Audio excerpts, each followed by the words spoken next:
Hola, Adriana. buenos días. Y Juan Alvarado, que también forma parte de este dispositivo. Juan, ¿cómo está? Buen día. Así es, buenos días. ¿Cuántos son ustedes en este dispositivo, en este equipo de trabajo que interviene durante todo ese año en el que están los menores en conflicto con la ley, obligados a estar bajo no sé, el paraguas de este dispositivo? Sí, el equipo de trabajo lo conformamos 10 personas, 10 trabajadores, trabajadoras, en los cuales se distribuye entre psicólogas, trabajadores sociales, operadores, administrativo, tallerista y bueno, un equipo de dirección también. ¿No? Siempre que hay responsabilidad penal de un menor en un hecho delictivo, debe pasar un año bajo este paraguas. ¿Cuáles son esos resultados? ¿Cómo es esa trayectoria durante ese año, Adriana? Eh, Bien, son dos preguntas diferentes. En la primera te diría respecto de la trayectoria, bueno, uno de los ejes de abordaje principal tiene que ver con reflexionar acerca del delito, de cuáles fueron las decisiones que los llevaron a ese adolescente a ocasionarle un daño a otra persona. Pero a su vez trabajamos en garantizar sus derechos, a que el adolescente pueda apropiarse de esos derechos, pueda decidir ir a la escuela, hacerse controles médicos, acceder a espacios recreativos.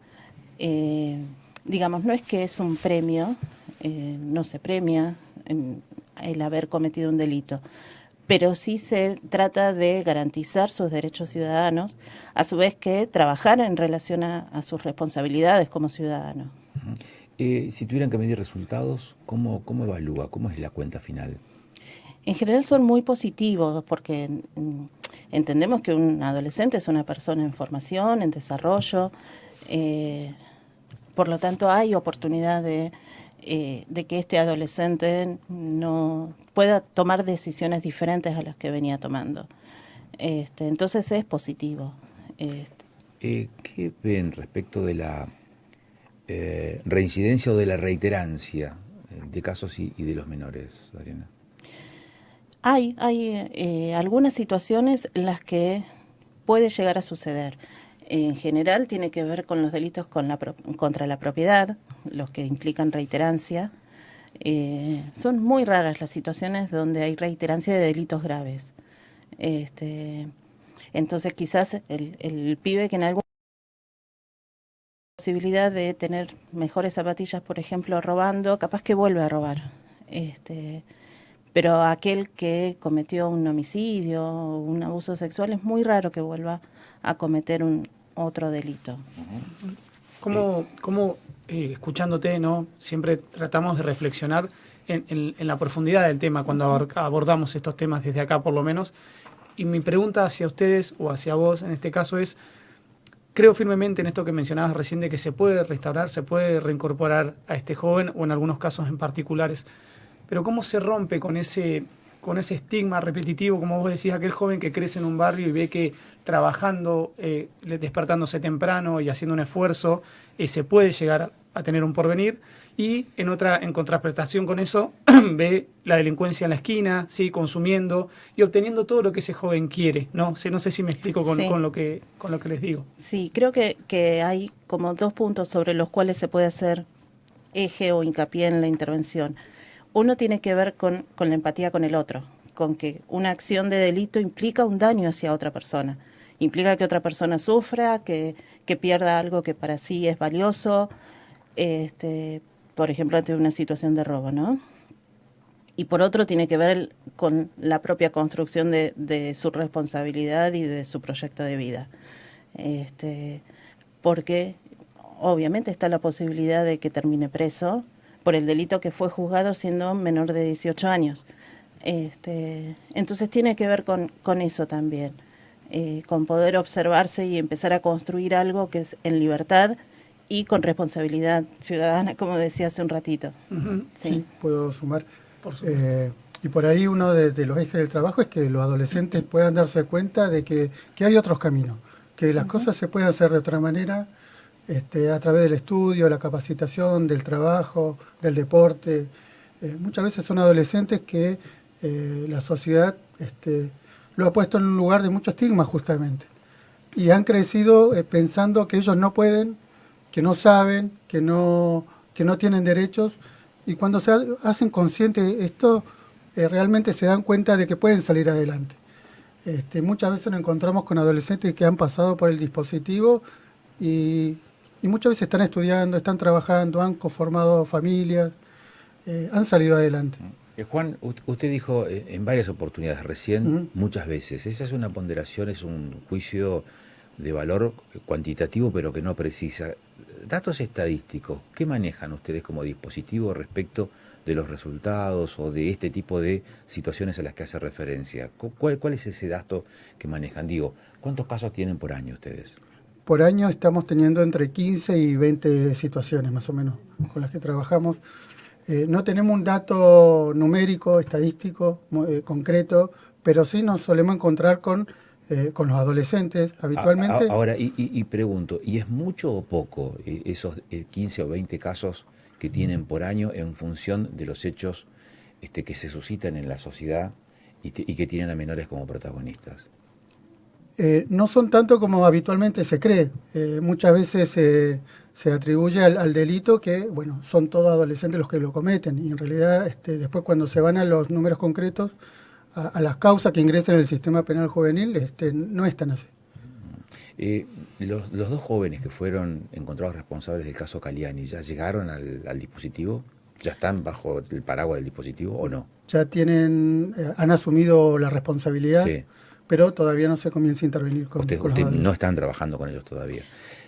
No. ¿Y qué piensan respecto del comunicado que dio la familia de Caliani apelando a la ciudadanía para que los ayuden en el sentido de dar cuenta de que están cumpliendo con esa, no es detención domiciliaria, pero sí permanencia en el domicilio, y eventualmente solamente las salidas serán para intervenir en este dispositivo? Esa suerte de desconfianza respecto de cómo funciona un sistema de estas características.